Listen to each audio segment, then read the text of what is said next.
Talking Memphis Wrestling with Randy Hales is now streaming live on Fun Media at fun927.com and is always on Facebook, YouTube, X, Twitch, and at tv5wrestling.com.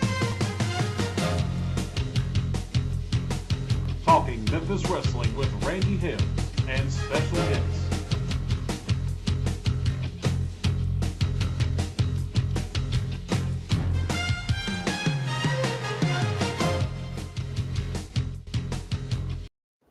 Old sayings do not get to be old sayings unless they are true.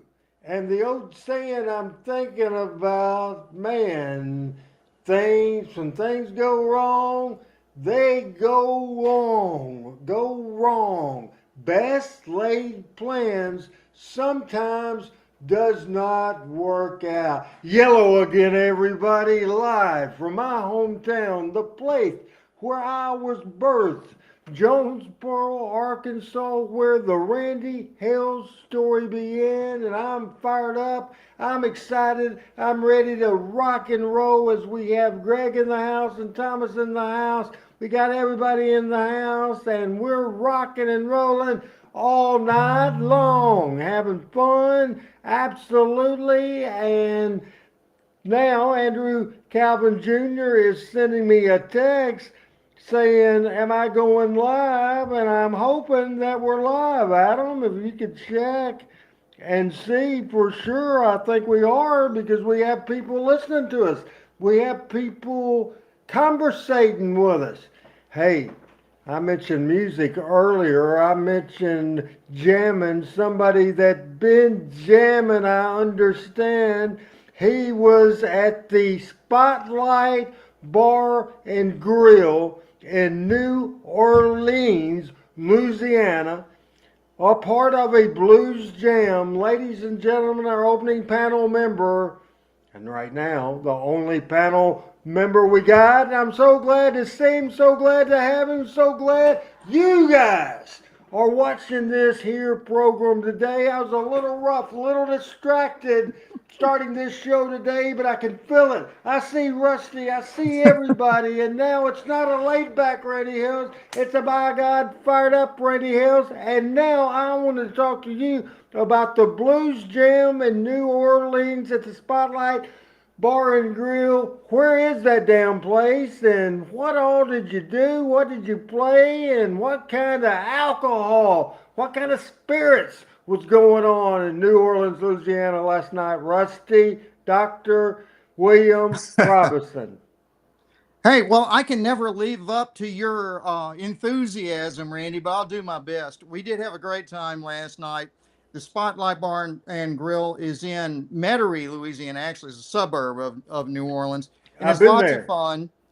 Great bar. We had a great crowd, very enthusiastic crowd for a Monday night.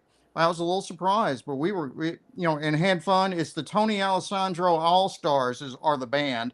So Tony's been a good friend of mine for a long time, and he asked me to come in and play. So it was fun. I got out my six-string guitar instead of the bass guitar this time, so I got to play some different stuff, and it was lots of fun. And yes, there was some alcohol involved. One of my daughters came. to the show. Beth actually stayed here in Orange Beach. We've actually had a busy week already.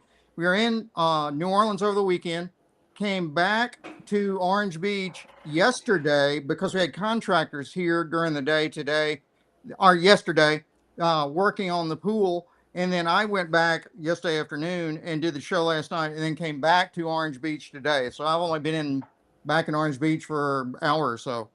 Now you just had that pool for 2 weeks and you have them coming back. Is there issues in paradise?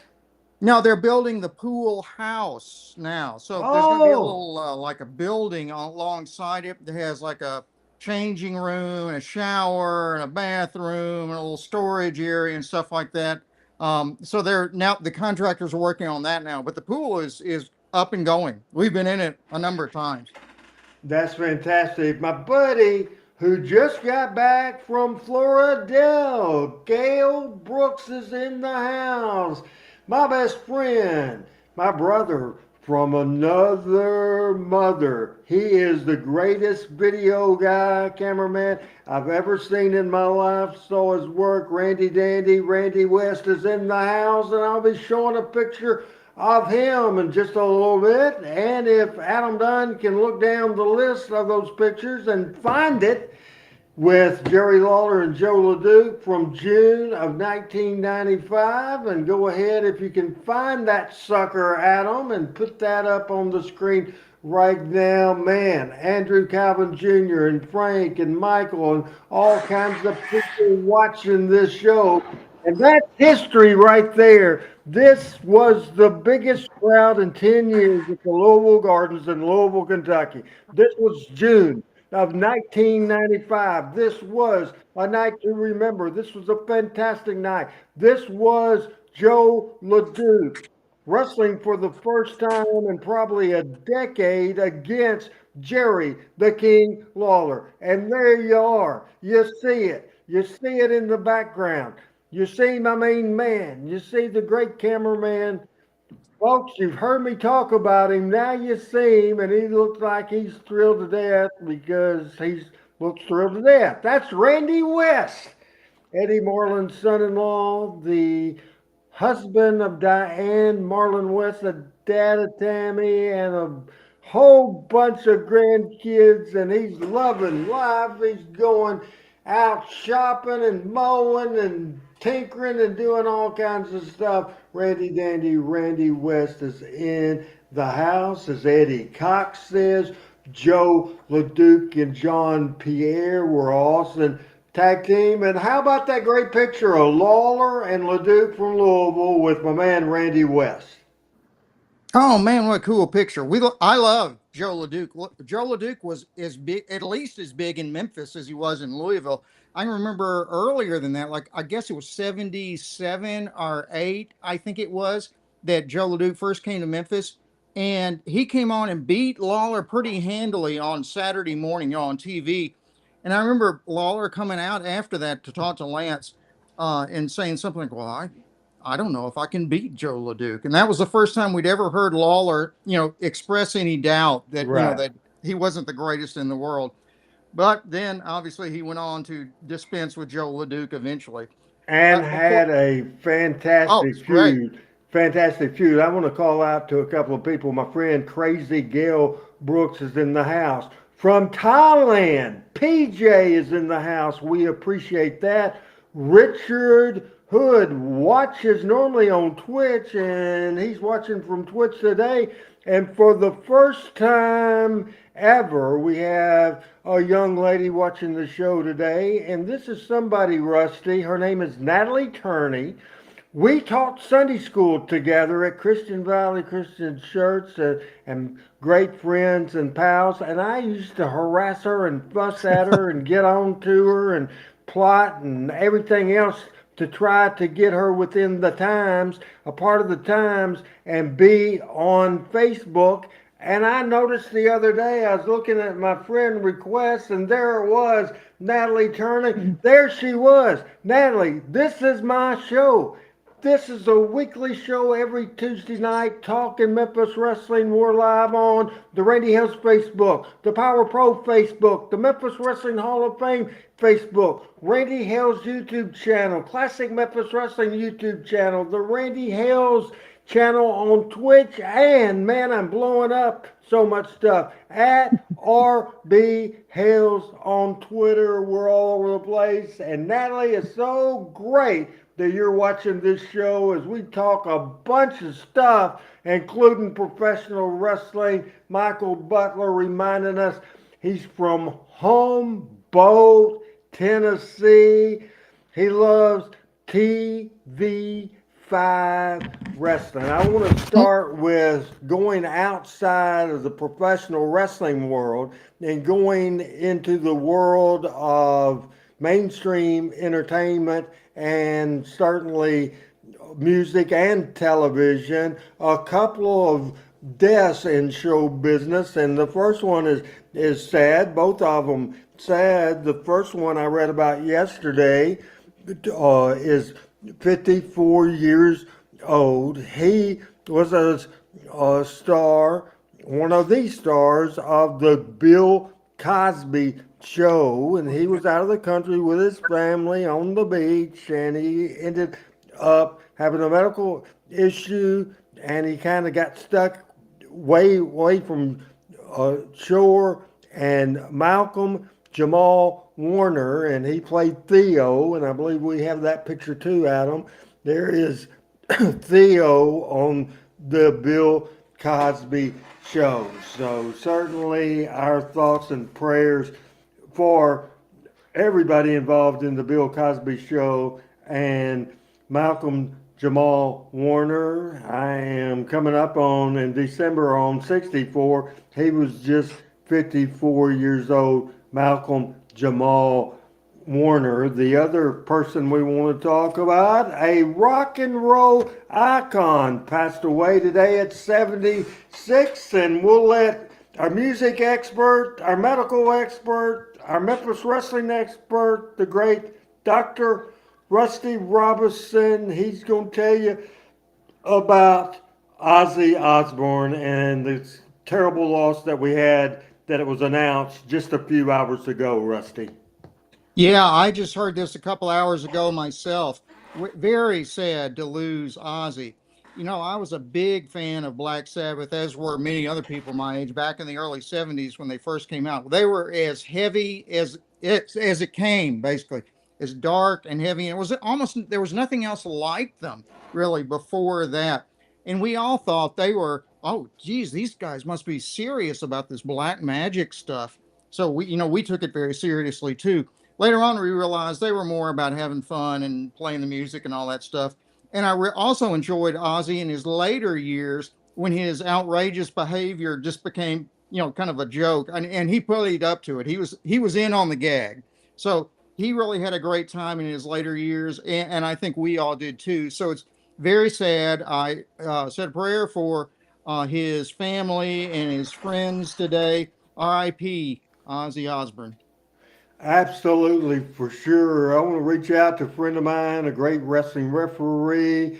He always asks everybody, you want to draw? He was the payoff guy in Louisville, Kentucky, so he was the most popular guy there. My friend Joe Wheeler is in the house. Hey, Joe, what is going on? Hey, Dr. Robinson, we're going to skip. I am going to put this comment up there, right there.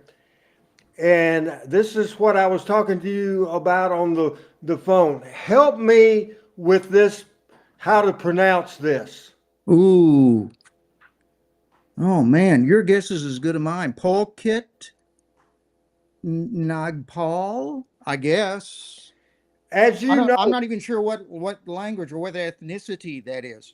Hell of a Uber ride yesterday. I picked up in Jonesboro, Arkansas, and I took him there. I was a little disappointed. You made me look bad because he is a medical student in Cleveland. And go ahead, because I didn't remember the school, but you figured it out. So my buddy, listen to the doctor, City by the Bay, what's going on? Yeah, he said that's it. So city by the bay, we talking a little medicine right now. Now I was on this trip. He told me he was a medical student. I said I have a big buddy. I have a buddy. I said not only is he a doctor, he's a big wrestling fan. He's a musician. He's a swimmer. He's all kinds of thing. And I talked about Bigfoot, gave the history, and he said, man, I need some motivation. Said sometimes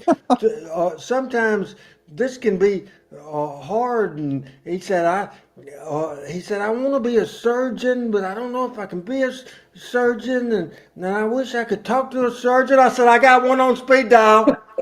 And then the And son then I of a wasn't gun, there. yeah, you didn't answer your phone.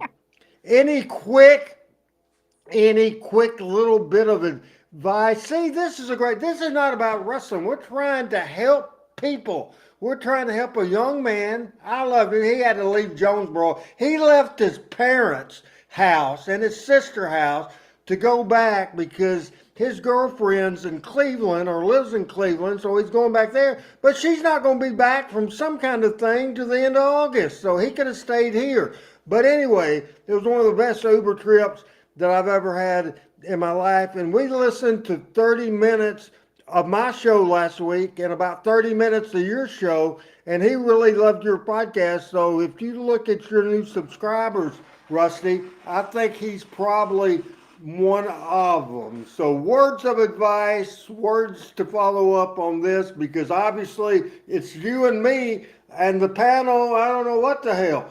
But this is what you call killing time. Any advice for a young man going to college? Tell me the name of the college again. I believe you told me it was Case Western Yes. in Cleveland, Ohio, which is a Yeah. very well-known school, very competitive, great school. So he couldn't do any better, really, than going to school there. So, and I'll apologize to I guess it's Pulkit if I did not pronounce that correctly, because I have not seen that name before. But just for advice, I'll just tell you a little bit about my story. I was the first one in my family even to go to college. So I had no idea what that stuff, what medical school and being a physician was all about. What I realized along the way was that most of us who end up going to medical school are kind of overachievers to begin with. And therefore, most of us in medical school can do anything they want. You've got it within you to do whatever you want, be it surgery or whatever. I'm a gynecologic cancer surgeon, so I did obstetrics gynecology as a residency and gynecologic oncology as a fellowship, and was in practice as that for 30 odd years until I retired just last year. So go for it, man. You can do whatever you want to do.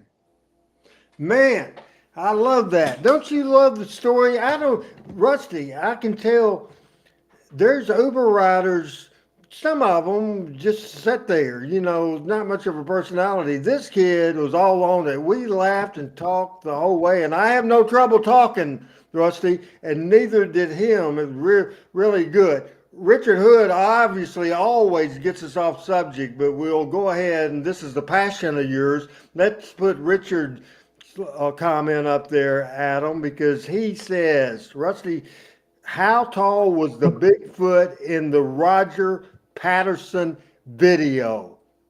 Yeah, that's been measured or estimated based on other features that were there at the time to be about 6.5 to 7 feet tall. In other words, it's not enormous by, Bigfoot sighting standards, but probably beyond the height of most normal people. So it would have been extremely difficult to fake that in a suit of some sort. I don't even know Roger Patterson video. I don't know what that is. The long name is the Patterson Gimlin film, and that was in 1967. And it was a actual Bigfoot explorer named Roger Patterson, who was also a cowboy.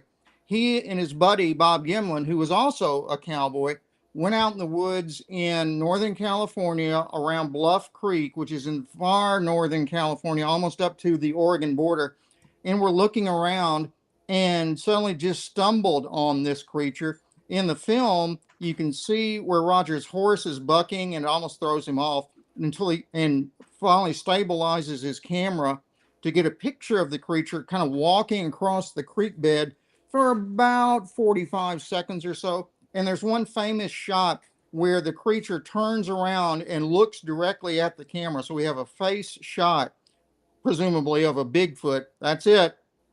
And this video has been studied by thousands of people, including film specialists, video specialists, anatomists, other kinds of scientists, to try to figure out what this is.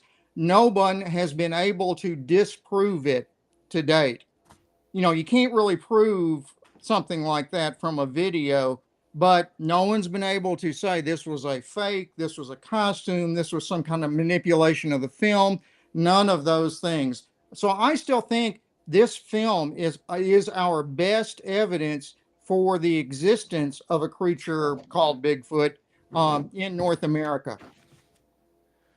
Very interesting indeed. Very interesting for sure. I want to talk a little bit right now as we'll jump all over the place. Again, I have a 5-page basically format here, and we're all over the place because we got to be all over the place because we have no help. And our buddy watching today, we appreciate him watching very much as well. And if I have a downtime, I'm going to try to Facebook Messenger him a link to join this the show. And but right now, I think, Adam, if you will call up the logo of the NWA, the largest and oldest governing body in professional wrestling. We have people here to learn. We have people to hear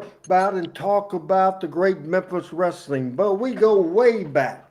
We even go back today in the 40s because I think it's important to know when we talk about Memphis wrestling, knowing where it came from. The National Wrestling Alliance was a group of promoters that got together in the 40s, and the first world heavyweight champion was named Orville Brown, January 5th, 1948.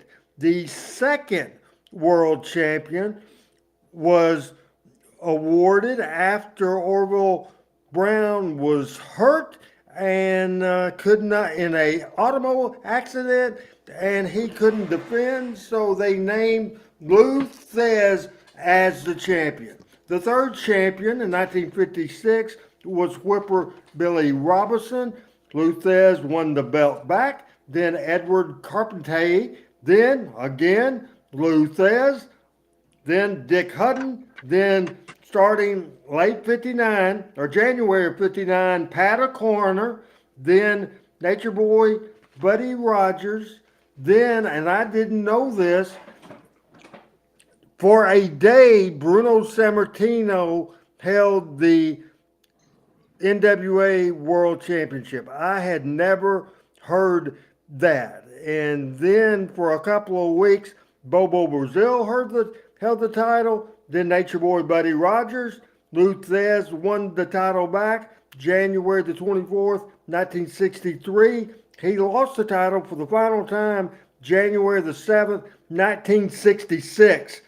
He held the championship until February the 11th, 1969, when he was defeated by Dory Funk Jr. Jr. held the title until he lost it, and we talked about it last week. On May the 24th, 1973, lost it to Harley Race. Then, on July 20th, 1973, we showed the match last week, and once Michael gets in here, we'll show it again. It was for the world title, Jack Briscoe against Harley Race. Jack Briscoe against Harley Race and Adam, and I think we have a series of graphics on that, starting with 4303, 4302, and then Jack versus Harley. and it's about the third row from the bottom of the graphics as we talk. Talking Memphis wrestling, as this is pretty cool, Rusty, and I'm blowed up. This is the new world champion, Jack Briscoe, wins the NWA title in Houston, Texas, crowning a champion. This was at the Sam Houston Coliseum.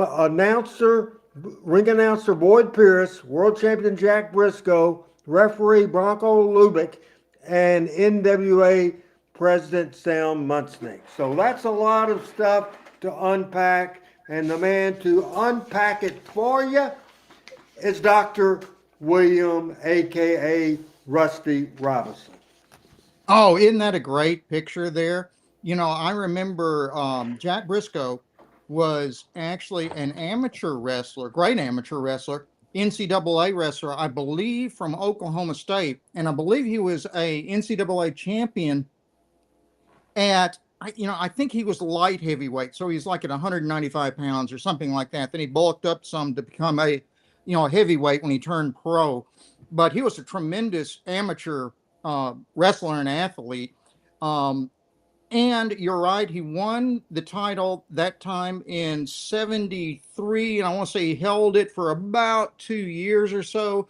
And there was some controversy when he won it because Dory Funk Jr. had held it for 4 years, like we said. And then Jack wanted to win it from Dory Funk Jr. Dory maybe didn't want to give it up to Jack, so Dory dropped the title to Harley Race, who held it for 2 or 3 weeks. I believe, maybe a month or so. Anyway, and then he lost it to Jack Briscoe. Interesting contrast between Harley and Jack. Harley was just a big old tough guy. I mean, he was a street fighter, basically. Whereas Jack, the contrast was he very clean cut, good looking guy, great amateur background, looked like kind of an all-American guy. Also had some Native American heritage as well, and he played that up a little bit. So he was very well like a perfect, babyface world champion. So it was always a challenge for him to go into the various territories to face like the local champion, because he had to kind of be the heel to the local champion, because you couldn't beat the local champion because he had to stay there, and keep drawing money to his house. So you couldn't make the local champion look bad. So Jack had to wrestle in a way that he didn't lose the title, but he didn't make the challenger look bad, at the same time. And Jack was very good at that. So I love Jack. That is fantastic. And let's go ahead, Adam, and show the other couple of pictures if we have. And here is one from a wrestling magazine back when magazines was a big deal. And this is a pretty cool picture too, Rusty. Oh, yeah. That's Jack throwing Harley Race. I'm surprised. That's a great shot. Whoever got that at ringside. Did they say who that was? Was a cameraman? Was that Bill Apter, maybe? It says on that article, it says exclusive photos by Bill Beach. That almost sounds like a phony name, doesn't it? Yeah, it kind of does. But yeah, those are great pictures. So this was from the world title win when Jack beat Harley, which was in, I believe you said Texas, as I recall. In Houston, Texas, at Sam Houston Coliseum on July the 20th of 1973. I remember thinking that was a little odd because Jack was from Oklahoma, and there was always something of a rivalry between Texas and Oklahoma. I would have thought, he would have preferred to win it in Oklahoma, but I guess in those days you just went wherever the world champion was booked. They wanted to get the title off of Harley, and that just may have been coincidentally the easiest way to do that was to do it, in Texas. That's for sure. And let's go ahead and our final picture from Houston, Texas. This is from the Houston Post. And how much of this wrestling card from that historical night, July 20th, 1973, can you read, Rusty? Not much. My eyes are not as good as they used to be, and I didn't bring my glasses. Let's see what I can do. Blackjack Mulligan and the Missouri Mauler against Ivan Puxey and Jose Lothario. It says no TV of any of Friday's action.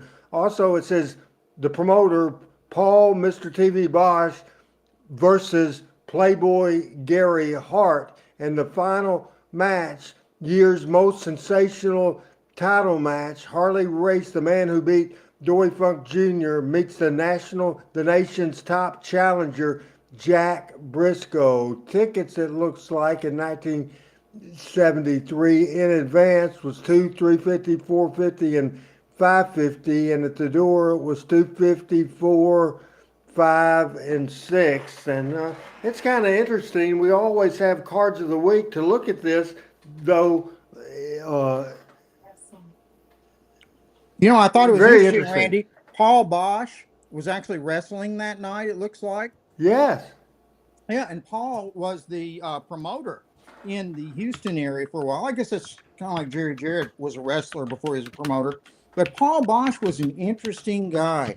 In addition to being a wrestler and promoter, he had been a World War II hero, military hero, and was very well recognized and relatively well known for that. In the United States, he was good friends with George H.W. Bush. In fact, they lived in the same neighborhood in Houston. So Paul Bosch was a supporter of Bush as he was coming up in the world. And so he was really well known outside of the wrestling industry and was recognized as a very honorable, very upright, lots of integrity, one of the best of the wrestling promoters, I believe. One of the things that somebody had said, and that won't get me on a rant, but I think Ben might. Who put the comment up there that said Jack Briscoe was a shooter? If you can go back and find that. And let me. He was certainly an amateur. I guess you can call that a shooter also. It depends. I guess there's a slight difference maybe between a pure shooter and a pure amateur NCAA wrestler. The shooters knew all kinds of illegal to amateurs. In other words, the amateurs have to follow the rules, whereas the early shooters in wrestling could get away with lots more, like the old sugar holds and things like that could really injure somebody. Lou Thez was notorious for knowing all those holds that could really hurt somebody if he got in trouble, but because he felt like he needed to defend the title against people who might double cross him. So I would say more Jack was a legit athlete and amateur wrestler rather than a shooter, although I admit there's all our crossover there. One of the things that made me bring that up when I saw his comment is that in one of the comments last week, I was rewatching the show, and one of the comments, somebody says Jack Briscoe was a shooter and he could have beat Jerry Lawler in 30 seconds. What does that have to do with the price of CT in China? I mean, absolutely. And, honestly, Jack Briscoe wasn't exactly the most successful drawing champion in the world either. I would say that Terry Funk and even Dory Funk and there's a Harley Rick. There's a bunch of people that won that drew a lot more money. And folks, it doesn't matter who could beat who in a shoot. It absolutely doesn't matter. Oh, absolutely correct. So, I knew guys on my high school wrestling team, maybe even me, who could have beaten Jerry Lawler in an amateur match. But Jerry Lawler had great hand-eye coordination. He made it look so good. None of us could have been as good as he was as a professional wrestler. So, yeah, Jack Briscoe could beat Jerry Lawler in an amateur match, but they weren't doing amateur wrestling. They were doing professional wrestling, which is a performance in a sense. And Lawler was excellent at that. Absolutely. It's absolutely no doubt about it. And so that's pretty cool. Those pictures that we watched and we took a look at on the Jack Briscoe situation. Again, Michael St. John was supposed to be here and he says he's still coming, but I have not heard from him lately. Pat Trammell said he will be here about at 8 o'clock, and we will see about that. Chris Ellis's father-in-law had heart surgery today, and so he has been doing family duty today. So prayers go out to Chris's father-in-law.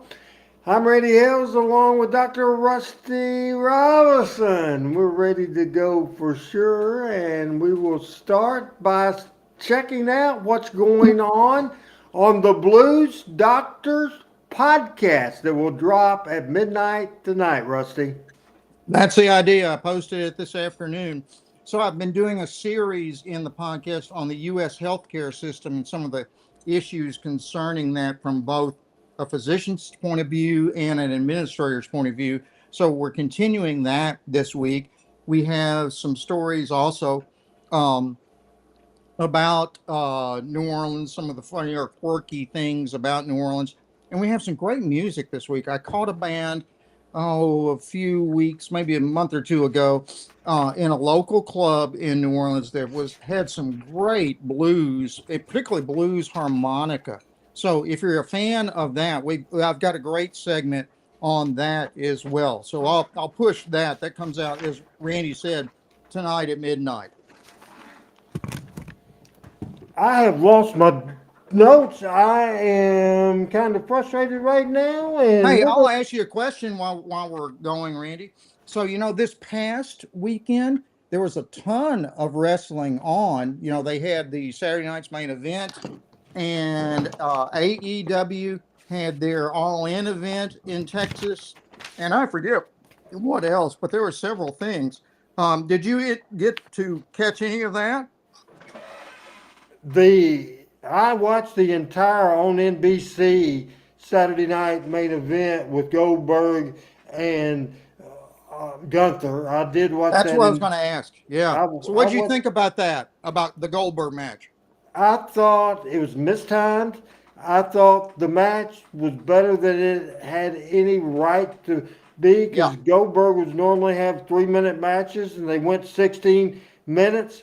They had a fiasco with timing right after the 1, 2, 3 or the choke out. They went to break at the very end and they came back with his family and a Dallas Page and a bunch of people in the ring, and apparently Goldberg was hot at that, so he talked for 30 seconds, then they just went to black because with a network like NBC, they have a hard out time, and when you go over, there's nothing you can do about it. So absolutely, it's a broadcast network, so they have to do what they have to do.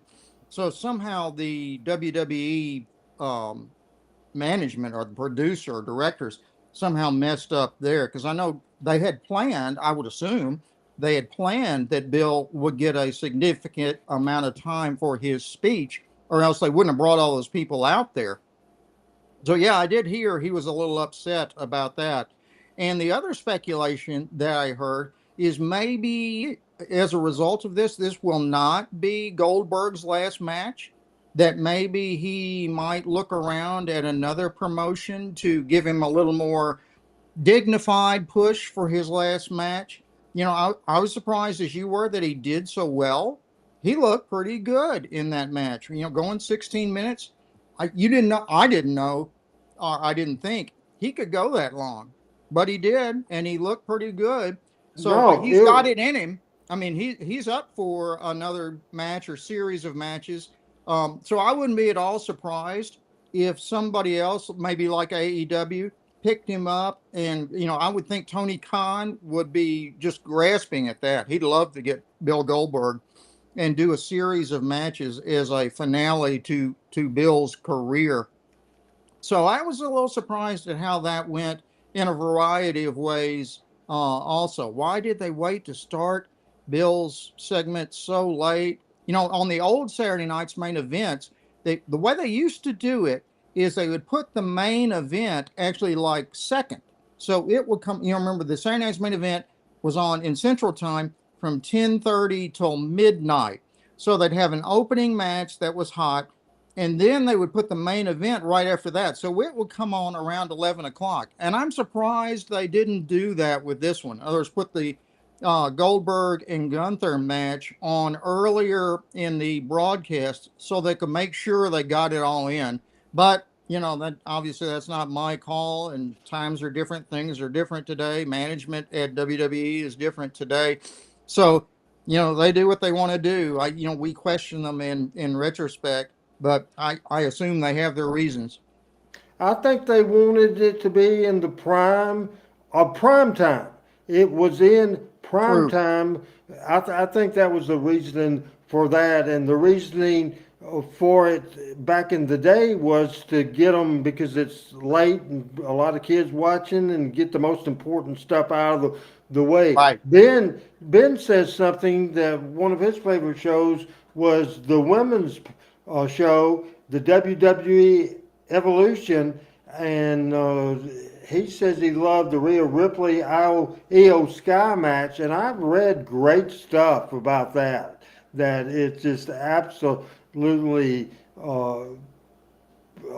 fantastic. Hey Ben, you said how did Saturday night's main event go long when Seth got injured? The thing that you have to ask yourself to be, Good question. did he get injured? That's the thing. Yeah, yeah. There's been some question whether that was a Yeah, work or a shoot. and he had the briefcase. Certainly, that match didn't look like with Goldberg that it was a match that they had planned for a 3 or 4 minute match. Then all of a sudden they had to go 16. Bill Goldberg, that was not in his comfort zone, that match. So he had to sit in the back and they had to really talk that through. I guarantee you they didn't get in the ring and work it out because Goldberg's and Gunther both too old school for that. But it's just a real interesting situation. I think what we'll do, Adam, is we will start the pictures of the week, and it's one of the earlier pictures. And let's go ahead and look at 4266. This is real interesting. The first thing I want to do before we find 4266, if you would, Adam, put up Sam Munchnick's picture, the longtime president of the NWA, and certainly very interesting picture. And there's Sam, and I'm sure over the years being a NWA fan and a wrestling fan, you've heard the name Sam Munchnick, a former publisher and editor and writer for the St. Louis paper and a big time baseball writer that ended up owning St. Louis wrestling. Very, very well liked and trusted wrestling promoter. Oh yeah, Sam Muchnick was an icon in St. Louis even before he started promoting wrestling, but that just enhanced it. They had the old program called Wrestling at the Chase, which the Chase was a hotel, and I've actually been there. It is in not quite downtown St. Louis, but certainly in the central city. And they had people would show up at the Chase in like evening gowns, and they would be sitting at tables like it was a dinner show or something, watching the wrestling. So it was fascinating. Sam Muchnick had a very prim and proper relationship with wrestling. He put it on like like the Tonight Show or something. You know, he thought it was very serious.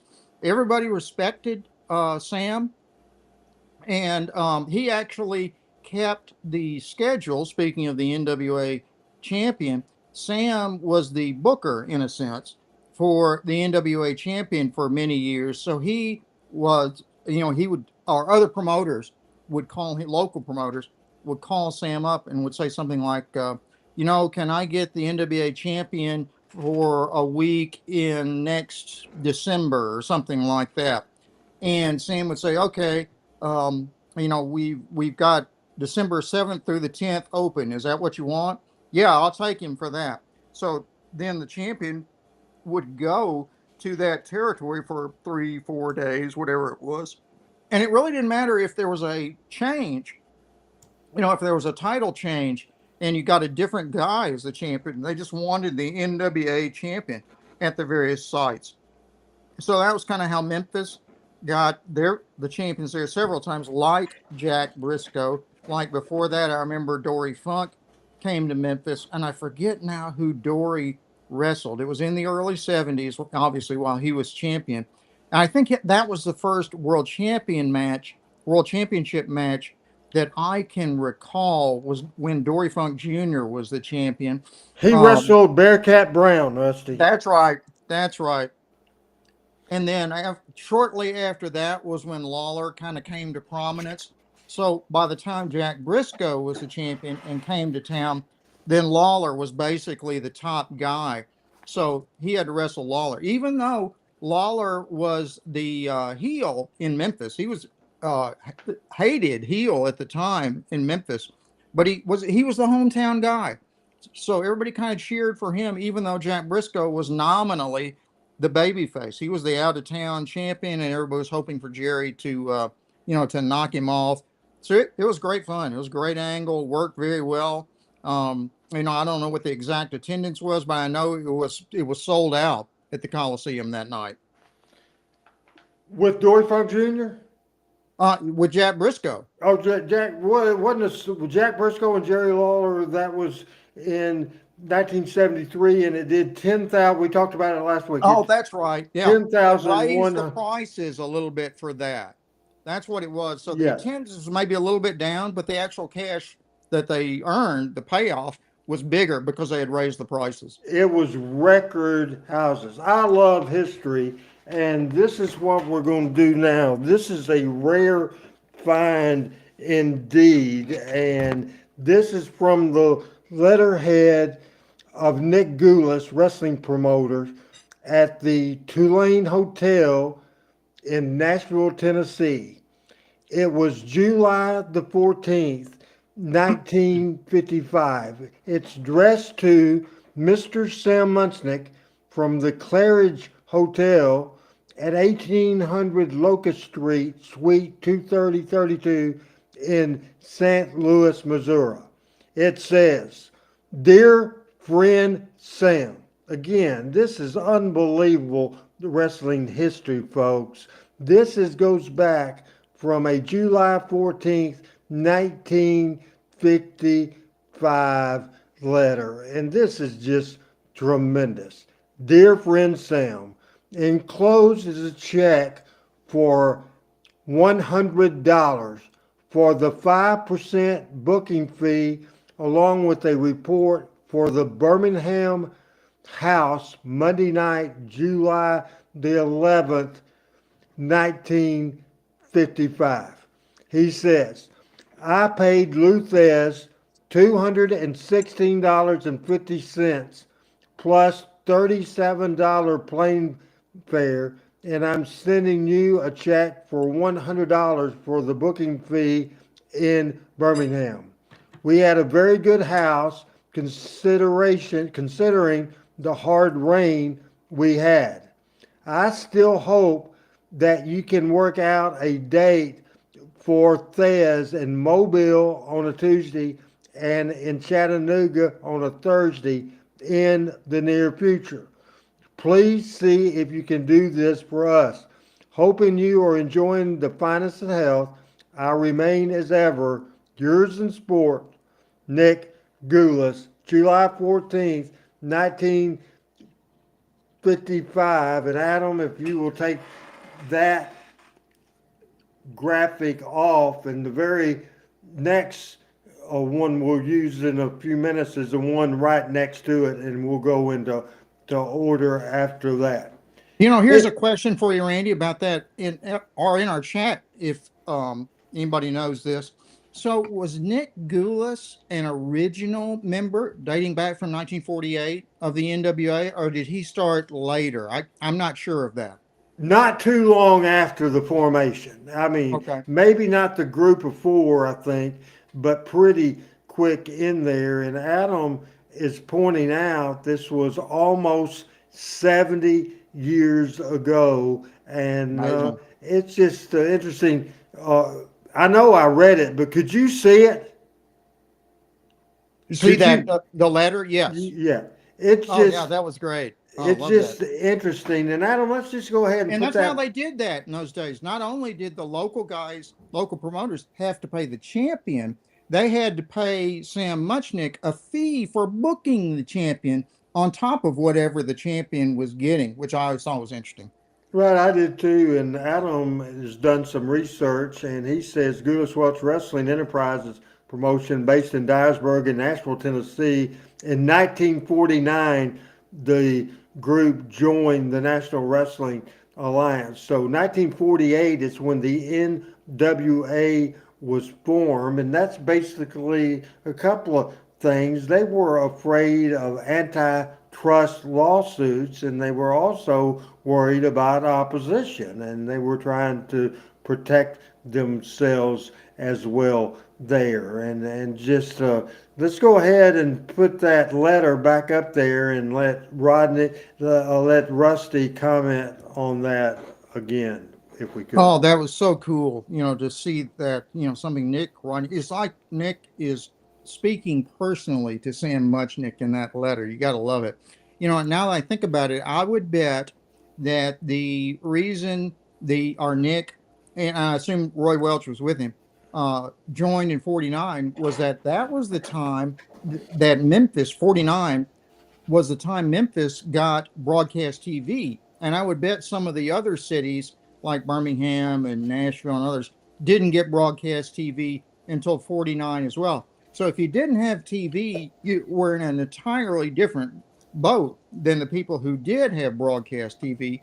And, because the TV is what made the NWA work, because you had to get your wrestlers on TV in order to sell tickets, for the matches, which is how they made their money. So I bet that's what it was when Nick got TV, because that was when those towns were getting TV for the first time. That's when I bet he applied for NWA membership. Very interesting stuff. And let's see what else what is going on. Looking at comments from Adam and said TV5 signed on December 48, so pretty much 1949. Yeah, Channel 5 was the first broadcast channel in Memphis, and they were an NBC affiliate, I'm pretty much sure, from the beginning, and still are to this day. Next picture, as we'll go with that, as this has been just a tremendous, obviously Dumont TV and CBS was early on. This is from Nick Goulas and Welch Wrestling, and Nick is in the background. Do you know who these two guys are? Aren't those the Greens? One of them. Okay. All right. The guy pointing, is that oh gosh. I'm not sure which one. You'll have to help me out. The one pointing is Big Mean Al Green. That's what I thought. Okay. So who's the other guy? Beside him is promoter Nick Goulas, of course.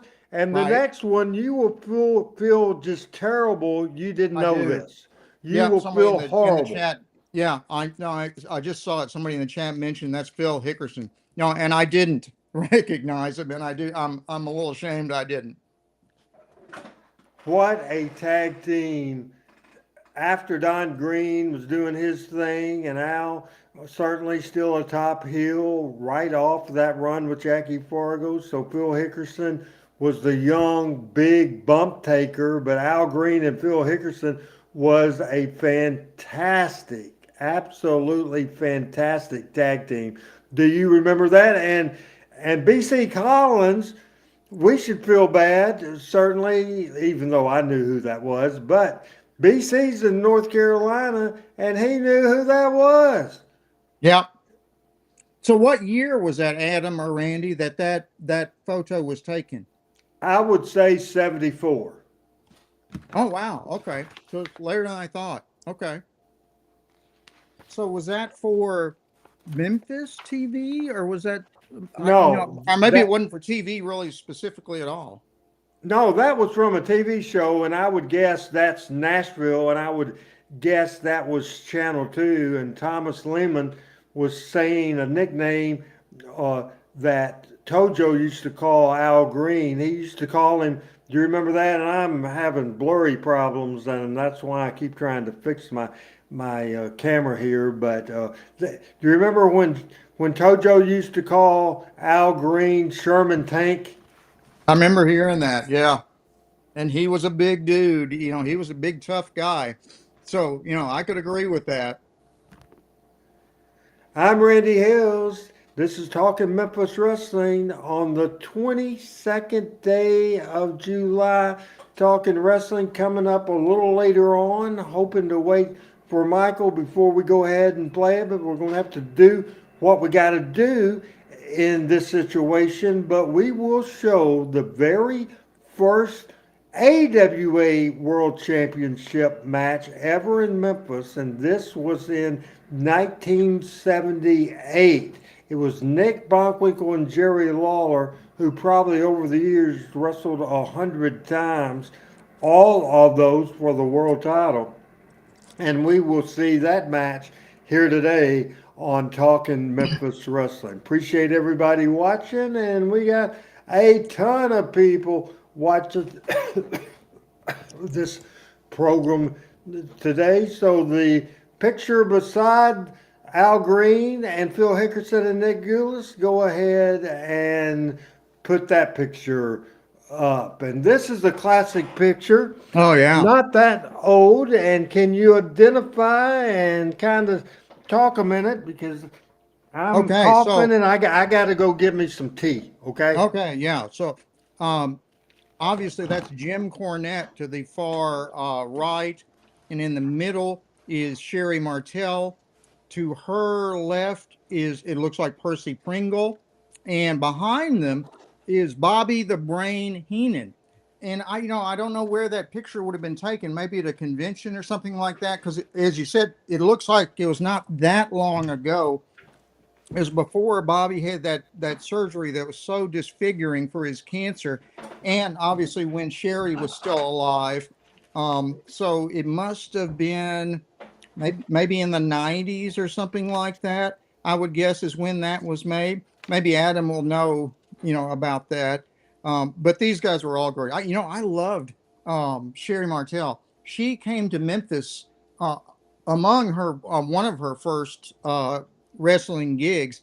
In fact, Jim Cornette, or Sherry, was managed by Jim Cornette, and I think that was his first managee, his first client, so to speak, when Jimmy came on TV in Memphis as a so-called manager. He came on TV one Saturday morning and announced that his mother, who had lots of money, had given him enough money to become a wrestling manager, and that his first client was going to be Sherry Martell. And we saw Sherry that day. I thought she looked great. She was a great wrestler. She had great energy, great emotion, which she proved to have over the years following that. I think she never quite lived up to what we, certainly what I might have hoped, at least, that she could have. I wish she had been, maybe that she'd come out maybe 10 years later than she did. I think she would be among the very best ever. But anyway, she was terrific even as she was. Um, Jimmy Cornette obviously started out in Memphis and Louisville. He's actually from Louisville, and his family was very prominent in Louisville. His father was an editor for the Louisville newspaper at the time. and his but he died early when Jimmy was, I don't know, maybe 10, 11, 12, something like that. So Jimmy lived with his mother for many years and had a fair amount of money, and he just loved wrestling. He would go to the Louisville Gardens like regularly. He would get his mother to drive him all the way to Memphis sometimes, even, which is like a 6 to 8 hour drive, which I thought was amazing, even when Jimmy was not old enough to drive. Anyway, Jimmy from there became a photographer. He really got interested in taking pictures of the wrestlers, and he got the rights to ringside, basically. In other words, they would let him come along ringside during the matches to get him to take pictures. And then those pictures Jimmy would give to the individual wrestlers that they could sell then if they wanted to. Or he would take pictures of them backstage, posing or doing whatever they're doing, that the wrestlers at the matches in Memphis and Louisville and wherever else could sell for like $1 a shot or something like that. So Jimmy made some money for the wrestlers back in that era, even before he became a manager. And the story I heard about Jimmy becoming a manager was that Jerry Jarrett and Jerry Lawler one day must have been the early 80s, were thinking, oh, we need a new manager. In addition to Jimmy Hart, who can we get? And I don't know which one of them said, well, Jimmy Cornette is really annoying. Let's just put him on the screen and get him to be himself, and he'll be an automatic heel. And he was so annoying as the rich mama's boy that he was just perfect. And it was amazing how he developed that character over the years to become, now what he is today, a great commenter on that. His podcast is tremendous. I just, in fact, listened to Jimmy's podcast in the car when I was coming over here, and he actually talked a lot about the Goldberg and Gunther match, and it pretty much agreed with your comments, Randy, about how Goldberg probably was dissatisfied with that, but that the match itself was pretty good, even by Goldberg Gunther, are better than you would expect. That's the way to say it. Absolutely, and Adam's From been Goldberg doing and Gunther. Yeah. Adam's been doing some research. Says Jim Cornette, Bobby Heenan, Sherry Martel, and Percy Pringle, Paul Bear, at the hotel bar after the first night of the Capitol Legends Convention in 2006. And if you can come back to us right now, because we're 1 hour complete on talking Memphis wrestling, and we're going to take a brief time out. And that fantastic open we debuted last week that Adam did such a fantastic job we'll reset the show. We don't know who's going to join us. Maybe it's me and Rusty, but we flew by the first hour, and we'll be back with Talking Memphis Wrestling.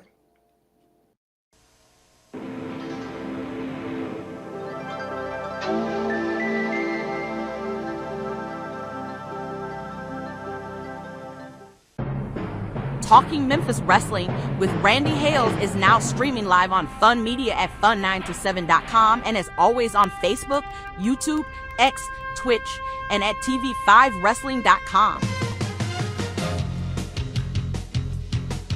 Talking Memphis Wrestling with Randy Hales and special guests.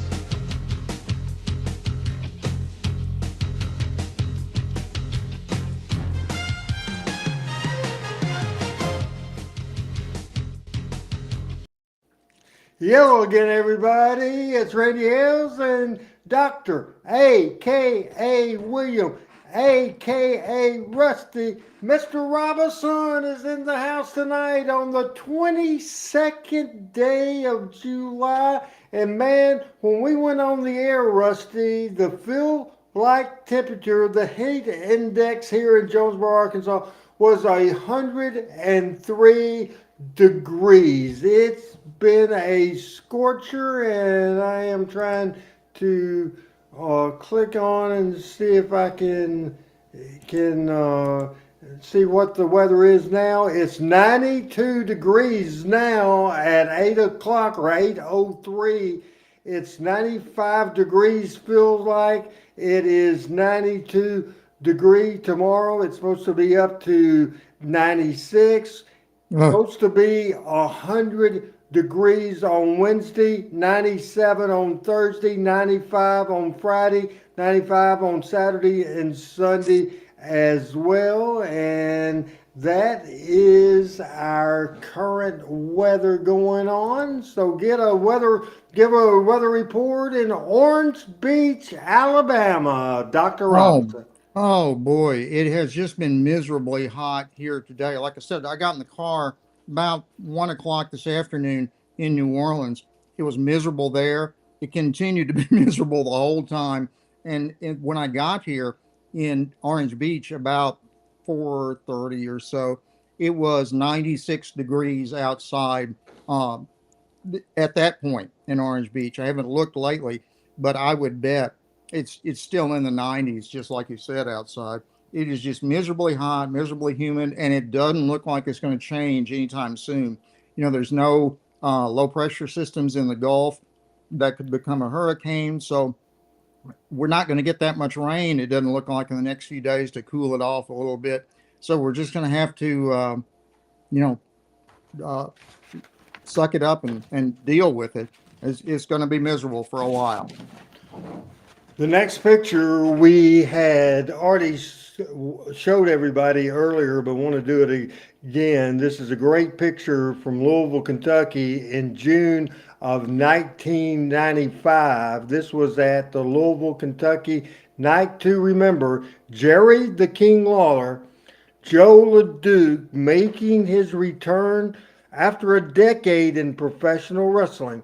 And in the background, from ringside, from the ring, shooting this match is Randy Dandy, Randy West, all dark headed and mustache and fired up and ready to go.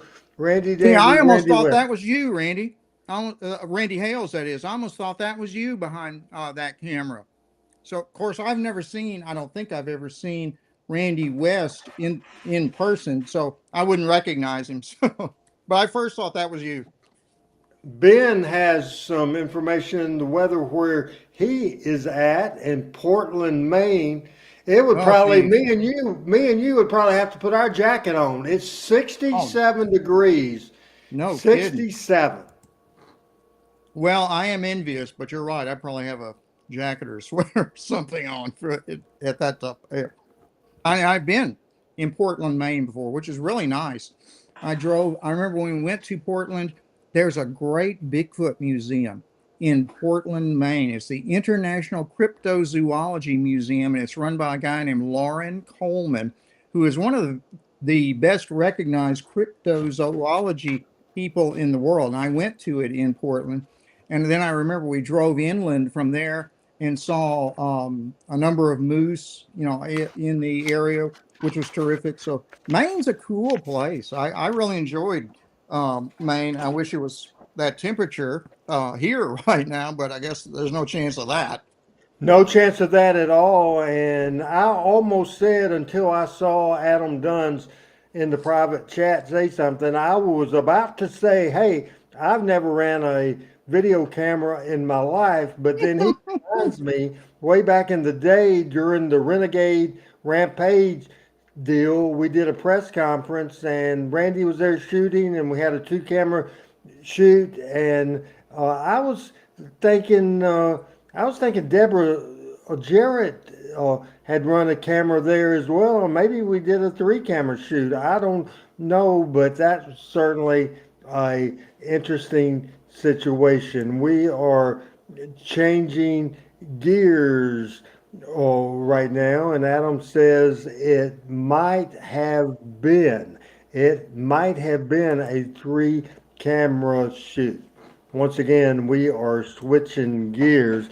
We talked a lot, Rusty, about the National Wrestling Alliance, the NWA, but that was a big part of from the 70s up to 1978. But promoter Jerry Jarrett got frustrated on the amount of dates that he could get on the NWA World Champion. It was very, very few, and he knew that the NWA would not consider at all Jerry Lawler becoming a NWA world heavyweight champions. So after negotiations with Vern Gagne and the American Wrestling Association, the AWA, they made the decision and the agreement that Jarrett Wrestling Company in 1978 would switch over to the AWA. And we are going to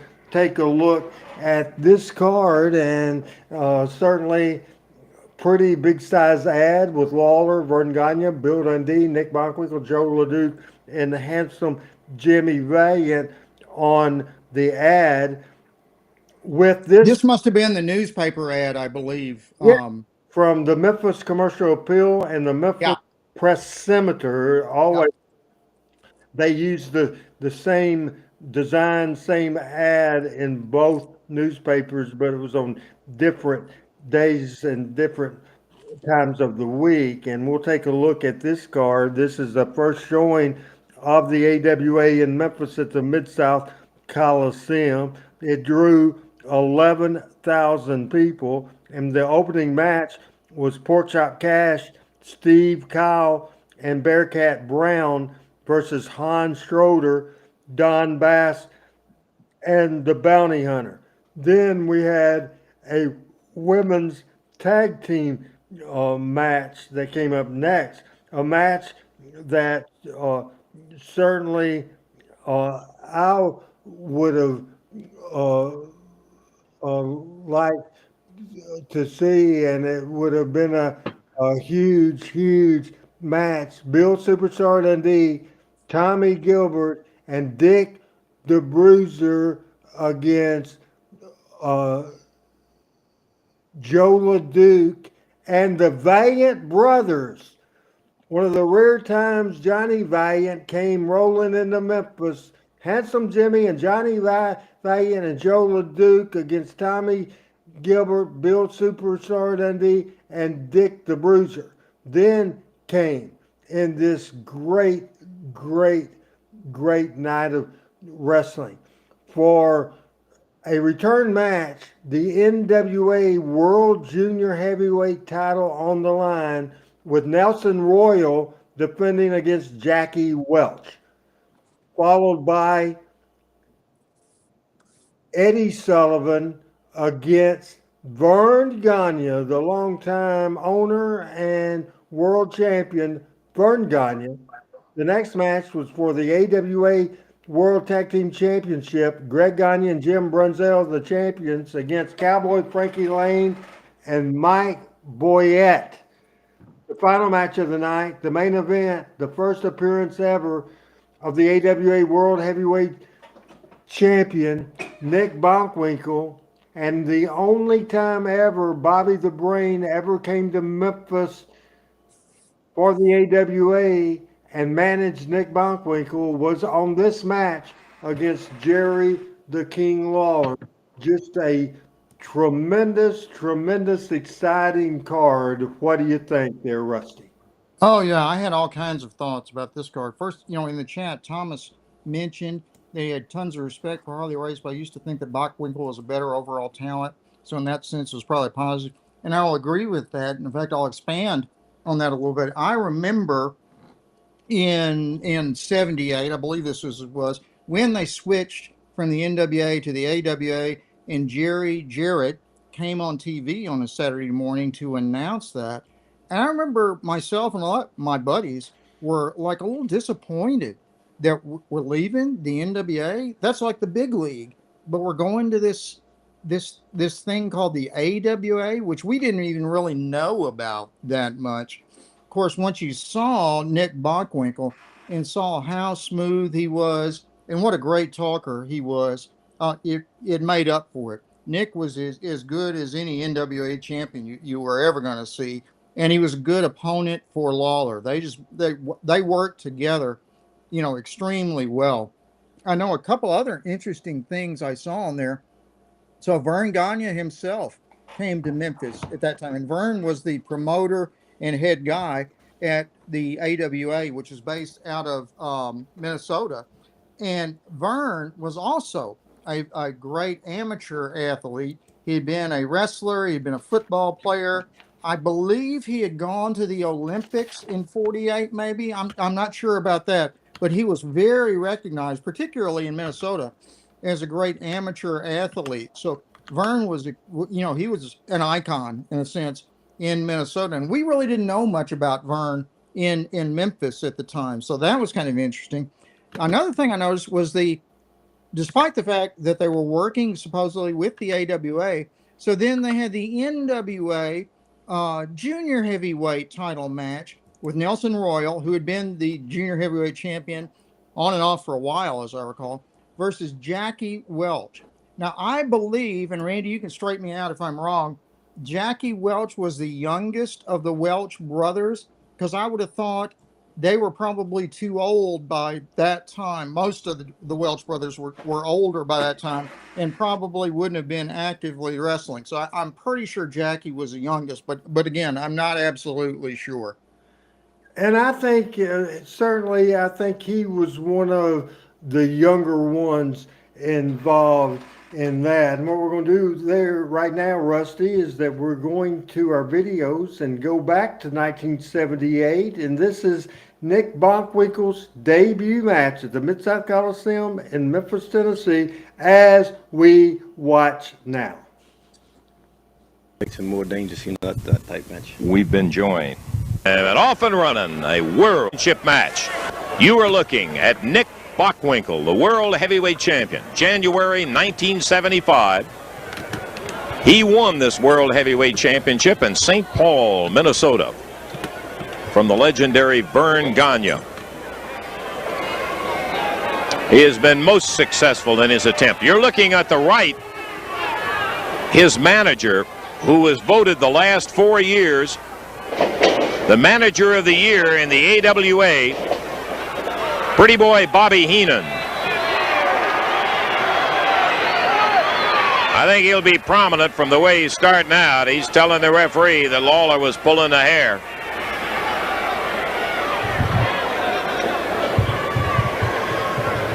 Jerry the King Lawler. Most familiar to the championship wrestling fans. Who wrestled more matches, Lawler and Dundee or Carlos and Abdullah? Lawler and Dundee went every night, year after year after year.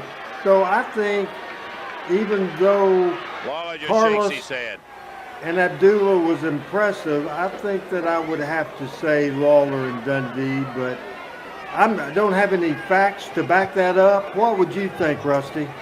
Yeah, I would guess Lawler and Dundee, particularly if you look at the matches where they were against each other of the ring, and they were together as partners. Certainly, if you add those two up, that was the bigger number. Down.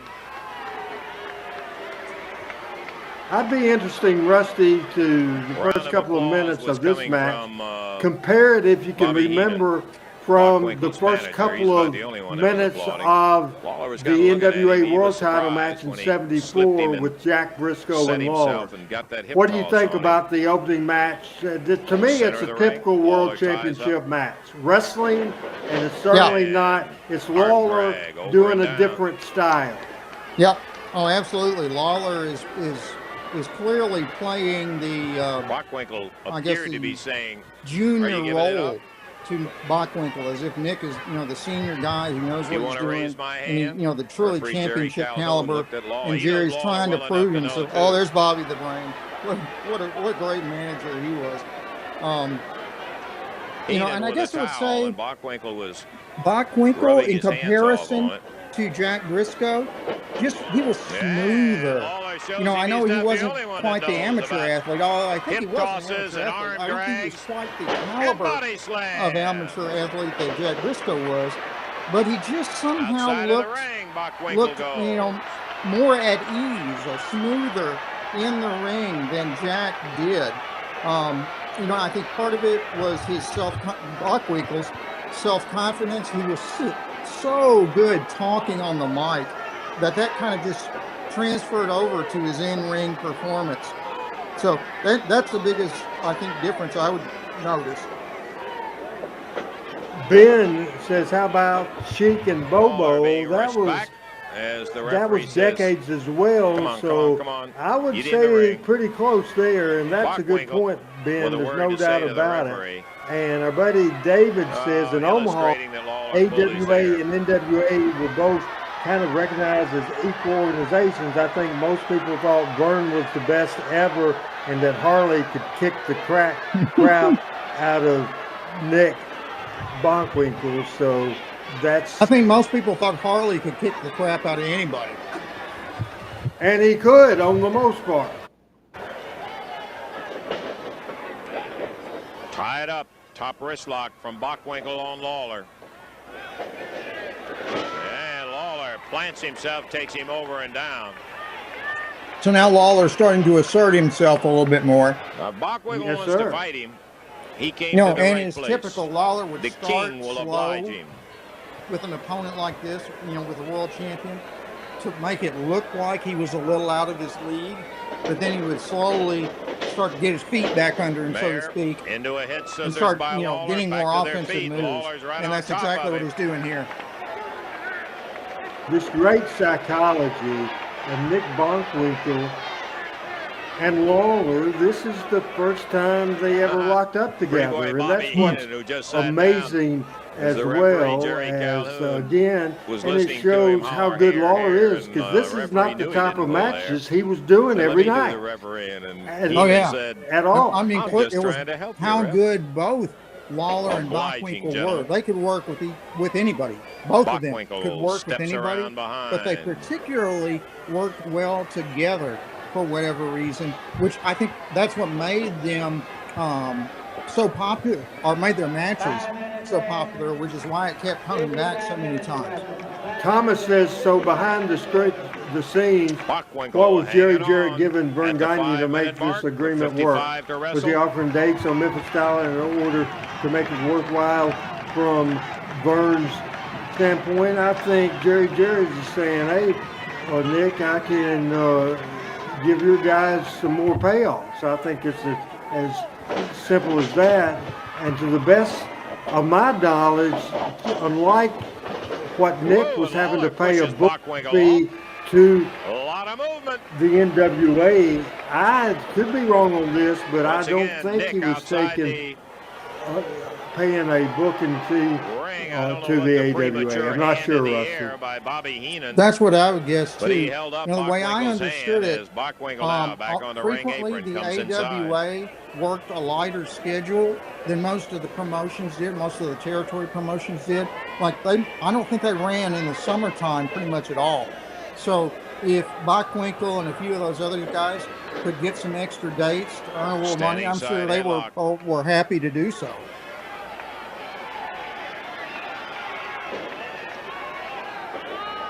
Hour and 21 minutes into this show. It's me and Rusty. It's me and the Doc. So far, Michael, who said he would join us when he could, but he has not joined us yet. Pat had a late scheduled dinner, and Chris is dealing with family health issues. Whoa! What a shoulder butt from Lawler. Bockwinkel up. Lawler And takes Rusty- him Oh, over and down. Lawler's Rusty, got I- him again in that headlock. That's so good. I think I'm enjoying this Lawler match hanging on better that than I side did the headlock Jack on the Briscoe Lawler match. Yeah, I think so. He's watching the histrionics I think of these two work together Pretty Boy Bobby better Heenan. than Lawler worked with Briscoe. Bobby is really cutting up, hollering. You know, and I wonder, Complaining. in retrospect, The was referee it says, maybe sit down and let me because do the refereeing. Bockwinkel was maybe a little more invested in this because he knew that the AWA was working towards a longer-term deal with Memphis, whereas Jack Briscoe of the NWA knew he was just going to be there for, you know, a single shot. So he just didn't care quite as much maybe as Nick did, and Nick maybe, you know, put a little more into it than Jack Briscoe did. Frank Seaton says, was Nick calling this match in the ring. He and Lawler worked very good Time, of together. course, a major The factor story on our Lawler's always championship told wrestling. me is that Lawler And whether we're going to be able to get 99.9 all of times this championship would call match the or not, match. I don't know. Obviously, it's a one-fall he's either 60-minute booker time limit or bout. partner in Jarrett Promotions. Certainly He there would is call no the way match. that we However, with world could get it if it champion, should it was go a different as we have situation. seen So Lawler go 60 with full minutes. Nick and Lawler, this match Or even in a August part, of a small part of that. 1978, Nick Bockwinkel called the match. Lawler Every with that other side match headlock, holding on the Bockwinkel. after that point, then Lawler called the match because Nick in the dressing room with Lawler said, "Hey King," said, "You know the town, I don't. You And call you the can match." see And Bockwinkel had all Lawler of did. Lawler's hair. Look at that shoulder butt. Oh yeah, So right. that- Once Nick had that kind of Bockwinkel confidence with Lawler in straight up, Gary, and Lawler he would kicks let his him way call the out. match, even though Nick was the Takes champion. him right over and down. Again, count of one, that's all. See, just like Lawler's match in '85 at the Mid-South Coliseum with Ric Flair. Ric Flair called the match, and I just didn't think. I thought Flair and Lawler. I've seen Flair and Lawler. I've seen Racing Lawler. I've seen Racing Briscoe, and I've seen Lawler and Kurt and Lawler and Nick and all that. And I would have to say the match, Lawler even though hanging that onto it did side great headlock on business, the canvas.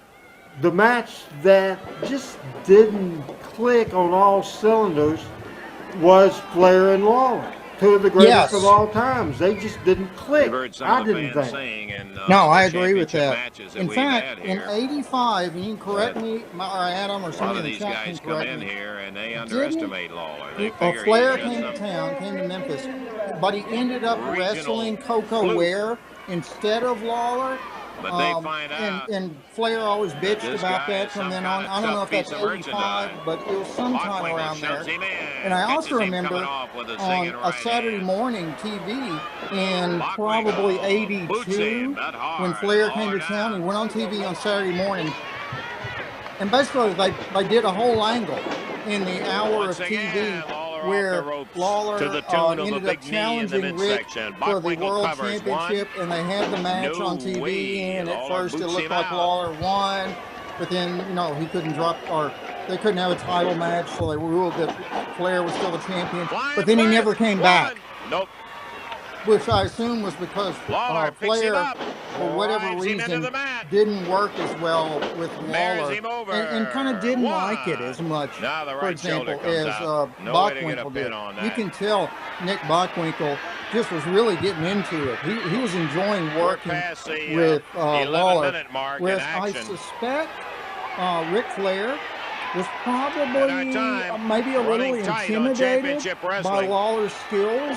We may Lawler have to was stop and just bring as you good as they came as a worker, as we and I will think tape that it maybe kind of and threatened let you Ric have a Flair. chance Even though to I'm a see it. huge Ric Flair the fan, conclusion. That was almost but that's the kind of conclusion. what I suspect, Lawler was not because really we in never danger. saw I think he Flair was again in that side Memphis headlock, after and that one Lawler shot on Saturday morning got a TV, 2 count, but got that and right shoulder up. the time at the Coliseum where he ended up wrestling Coco Ware.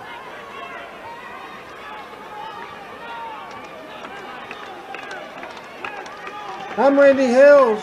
He's Dr. Rusty Robinson, and joining the show, he's back from the dead. He's here. He's got his disaster taken care of. Ladies and gentlemen, Hall of Famer in broadcasting Lawler and the on his Memphis feet. Wrestling Hall of Fame. Bockwinkel holding on to that standing Watching side the Lawler headlock. Bockwinkel 1978 match, Michael. Here's Michael St. Freaking John. Lawler coming up top. Hey, better late than never, right? What a great match. Hey, If hi I had Michael. to- hey, guys, if I had to come in the middle of a match, what a great match to come in on. Huh? Whoa! Down he This is a goes. classic.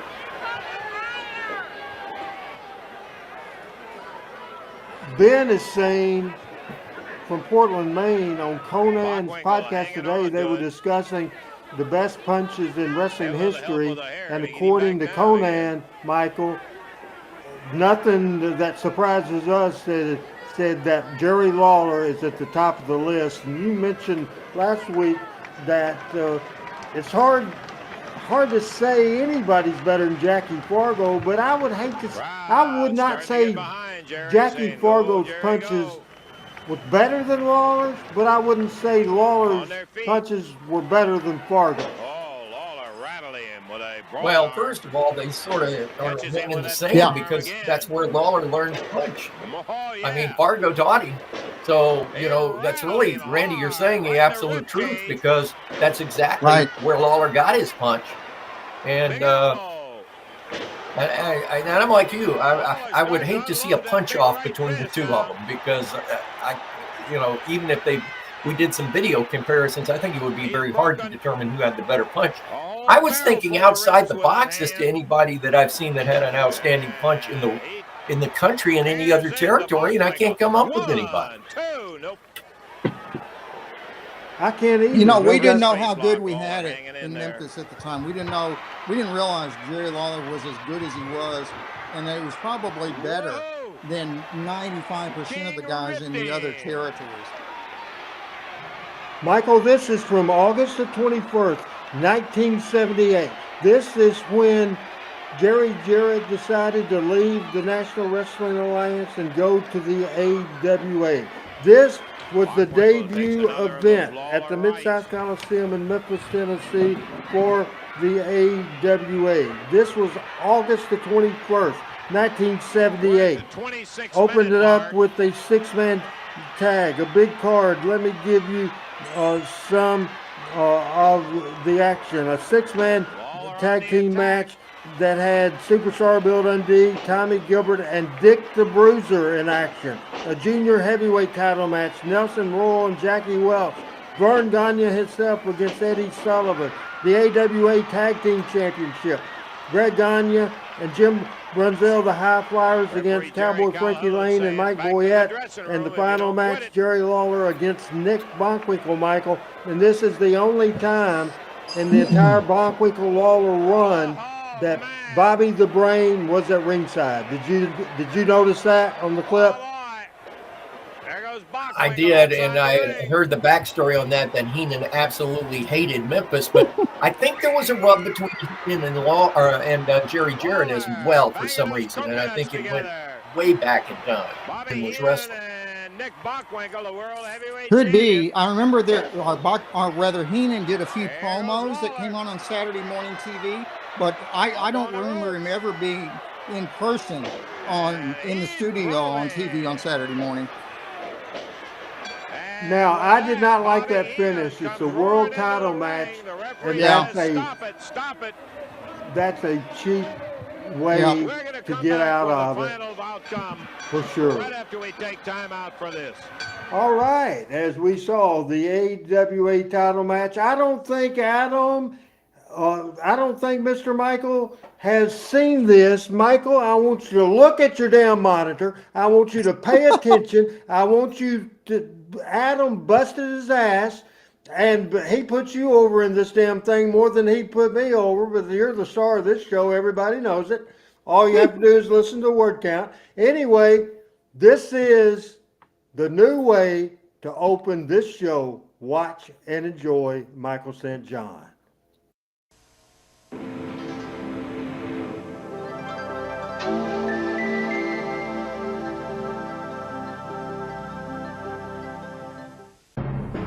Talking Memphis Wrestling with Randy Hales is now streaming live on Fun Media at fun927.com and is always on Facebook, YouTube, X, Twitch, and at tv5wrestling.com.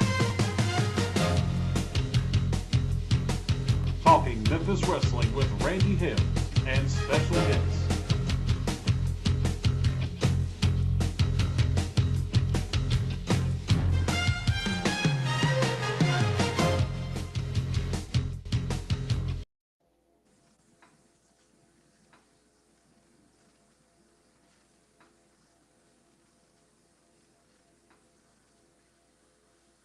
And we have some kind of audio issue, and Michael is frozen right now. There, we can see you clear now. Michael St. John? I see Michael, but I don't hear anything. No, his thing is frozen. And Michael, can you give me a thumbs up if you can hear me? I got you. It said reconnecting on my screen. I only heard the very first part of that. Yeah, we couldn't hear you for when it came back out of that video. Got you. we I can just now. heard. I just had the first part of the video. It said that it was the boat with WMC, and then it said, "Oops, reconnecting," and then Okay, here we go again, because I certainly want you to see this. This is Talking Memphis Wrestling, starring Michael St. John.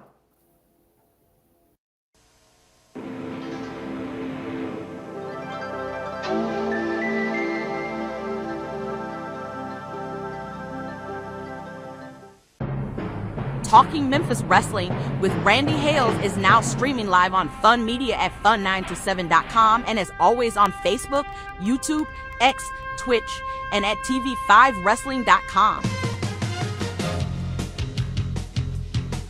Talking Memphis Wrestling with Randy Hales and special guests. What'd you think?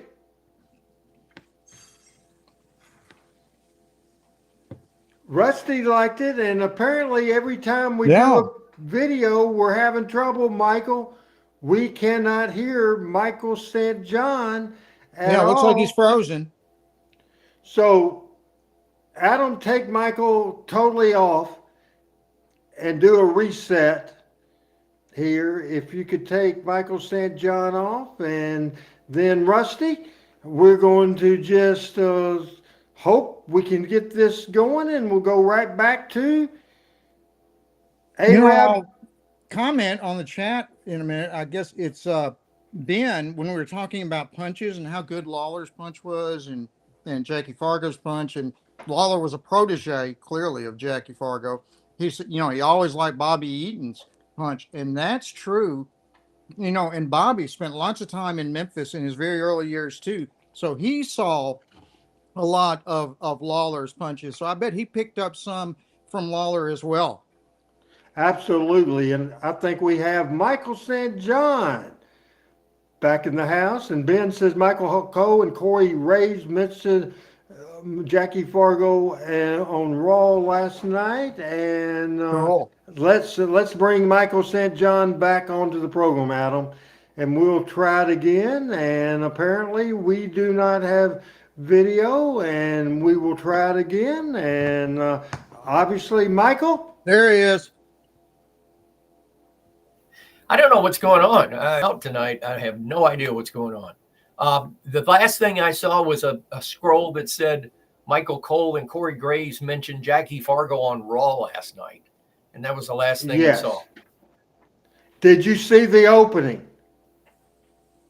No, I did not. Let's not try it again. I'd like to keep the connection. So whatever that's doing when they start that video, it's killing me. It's knocking me out of the game. And we played it 5 times tonight, and it didn't affect me and Rusty at all. And Ben says Xavier Woods was doing the Fargo strut. So instead of saying the Flair strut, they said that as well. Well, what's going on in your life? It's first take time for Michael St. John. Thank God it's football time, and it's getting closer. I was out from 8 o'clock this morning until I walked in the door. I was in meetings. We've had, of course, we've got Priceville Bulldog football. We had media day yesterday. Really love it. We lost him again. Because without it, we can't exist. So really, really love that. It says, oops, connecting again in and out. Yeah. I have no idea what's going on. But maybe it's Alabama weather. Who knows? Well, certainly Alabama weather. Is it as hot as it is here in Arkansas? Mid-90s today, heat index of over 102. It was a rugged, brutal, hot day in Arkansas. It was, and I had and I've got a little short sleeve shirt on under my over. It's cold in here. I don't know, even here at the house, Melanie's got a refrigerator open or something. It's just like 62 or something. And anyway, it's chilly in the buildings, and I was in and out of buildings all day. So I had a sport jacket over a t-shirt and a pair of slacks. but it was like going from a refrigerator to the seventh layer of hell when you walked out the door. And then you get in your car. I've got a window shade on the car because of living in Arizona for 2 years and having a dashboard crack in the 110-degree heat. But anyway, even with that, it's still very, very hot. And you guys have been getting some storms in your direction, have you not? And both of you guys have. I know on the Gulf Coast, you've been getting some storms. We've been getting some wicked storms down here. And they'll last about a half an hour, and then it turns off hot again. And it's worse after the stormy weather than it was before.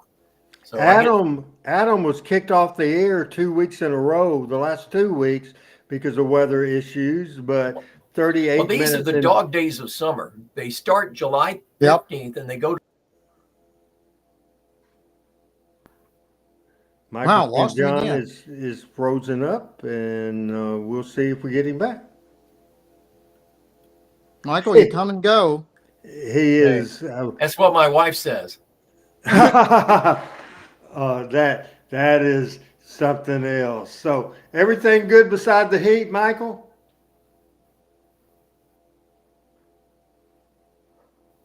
You know, I will say that Michael's right about the storms, particularly around here on the beach. Absolutely. It rains Joshua almost every day.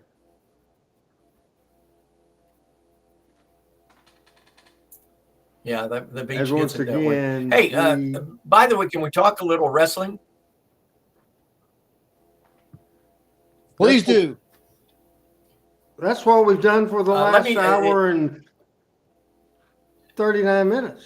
I'll be honest with you. I was listening on my car radio through my Twitter app coming back from Decatur, and I heard some of the conversation. You guys have had a great show. You don't need me for sure, but you guys have had a great show. But Well, the problem is that we really don't have you because we hear you for 20 seconds and then you go away.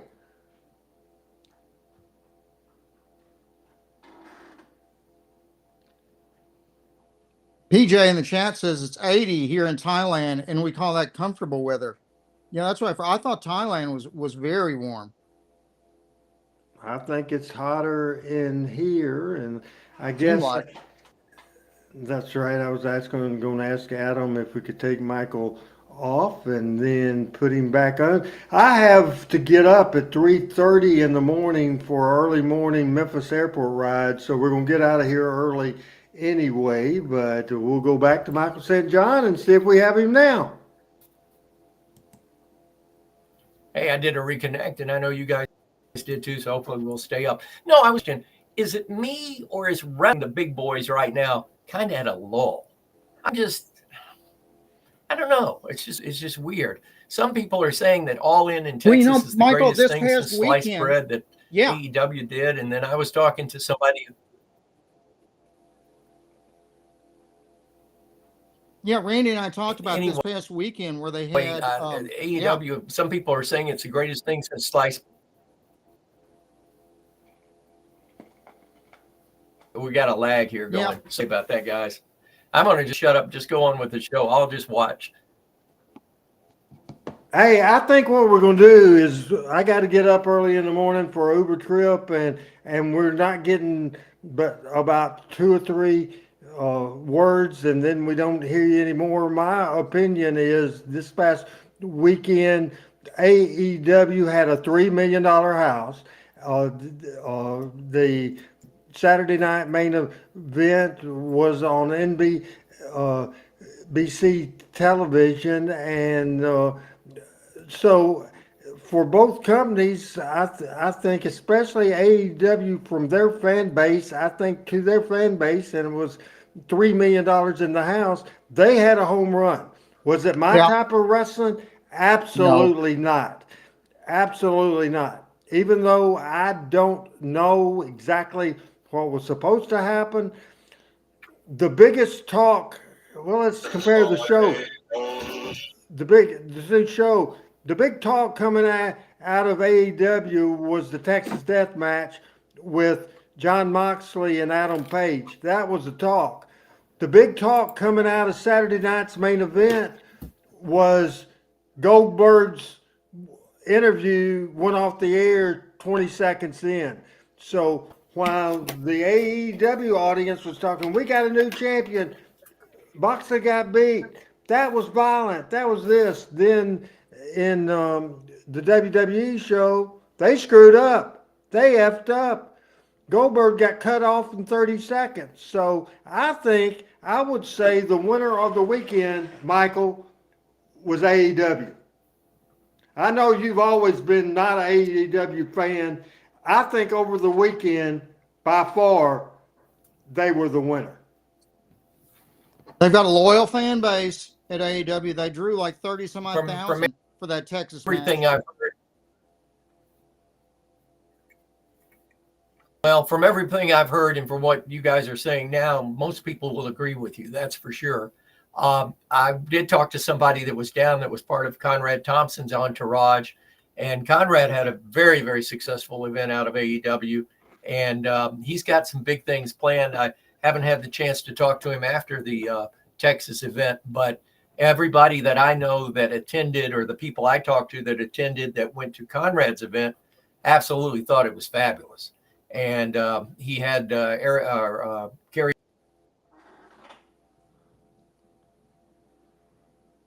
excited about the event of wrestling. It's a wrestling event by AEW itself, but it's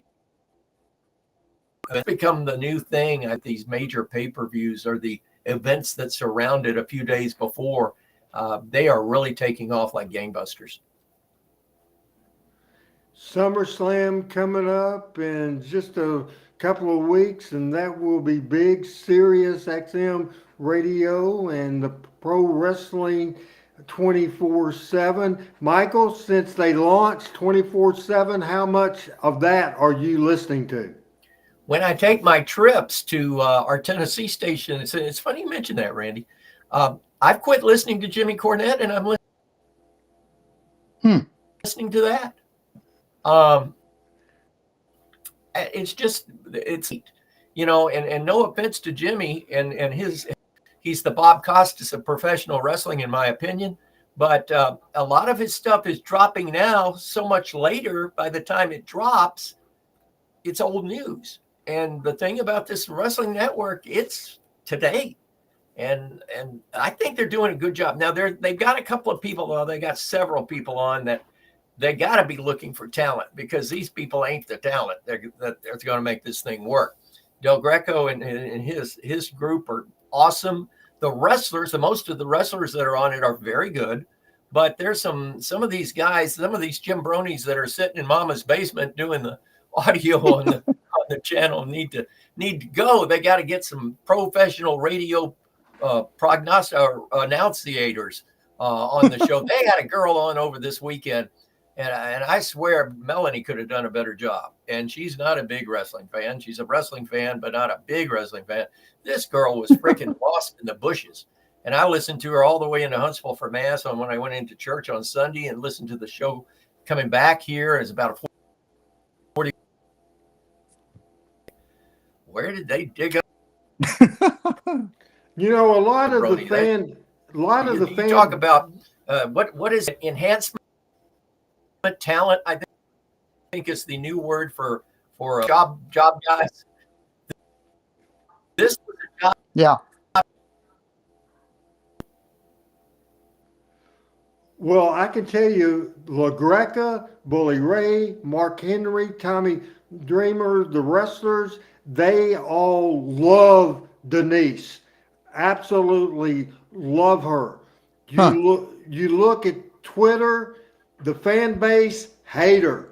Can't stand her. Absolutely can't stand her. The Sunday crew, Richard Hood and whoever's with him, I don't like them ever either.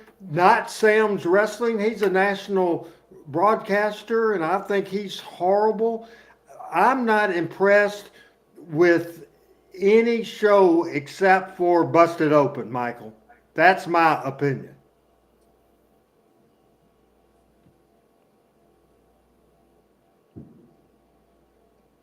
And I'll bet Melanie is not a jabroni either. In fact, jabroni is one of my favorite words that I got from wrestling back in, the mid 70s or so. That's for sure. And and again, this is the longest at period of times she's time. enhancement talent, though. Right. She enhances my life, Right. so she's enhancement talent. She's very enhancing of my life. There you go. That is cool. So I think that the audience of Pro Wrestling 24/7 agrees with us.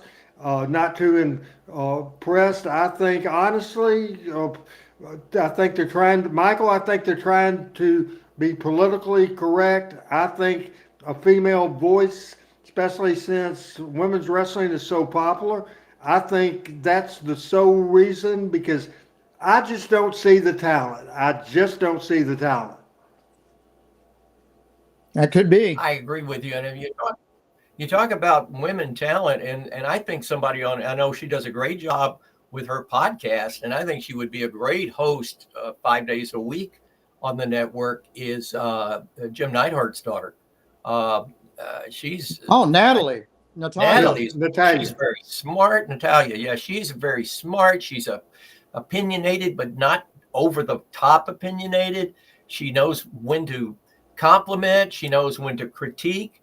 I mean, I think she's one of the sharpest minds out there, and I'm sure there's some others. And I have not seen a lot of. How am I going to say this? I have not seen a whole lot of integration, but.